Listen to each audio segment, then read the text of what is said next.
Apparently, the words don't apply to Michael Savage. I was banned from England by a degenerate, porno-watching, communist hack several years ago based upon outtakes that were sent to them by an American organization funded by George Soros and run by Americans who took my words out of context. And as a result, they said, you can't enter England. And they put my name on a list with murderers and terrorists who are not allowed to enter England. I'm the only member of the American media not allowed to enter England. Rush Limbaugh has never said one word about it because he is no different than Barack Obama. He's a showman. He's an entertainer. Sean Hannity is a clueless wall banger with a hammer. There's not anybody in the American media who has come to my aid that you would know of. Some have written a few things in the Washington Times, but you would expect the great Rush Limbaugh to have said something. You would expect Sean Hannity, because he's such a great American, to have said something. You would have expected the imposter, Orielly, or any of the other frauds on Fox News to have made this a news story. They have prostitutes on every other day. They have drug addicts on every other day. They have terrorists on every other day. But they don't cover the only member of the American media who is banned from England. Now, I've pointedly avoided talking about this for years. But I've been fighting it every day of my life for years. It's cost me an awful lot financially and emotionally and mentally. But I'm not asking you to do anything. I'm just asking you to understand what a phony Cameron and Barack Obama really are. We will stand with those who want to bring light into dark, support those who seek freedom in place of repression, aid those laying the building blocks of democracy.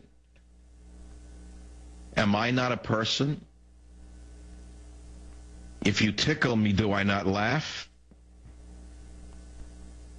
Why don't you read your Shakespeare, Mr. Cameron? Did you miss that when you were at Cambridge? So the letter is on michaelsavage.com. Many of you have contributed very, very kindly to the Savage Legal Fund.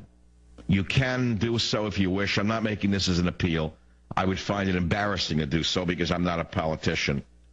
But to me, this is unbelievable to me that Obama and Cameron are meeting and comparing themselves like the frauds they are to Reagan and Thatcher, and then talking about democracy in the Arab world while denying me a trial even.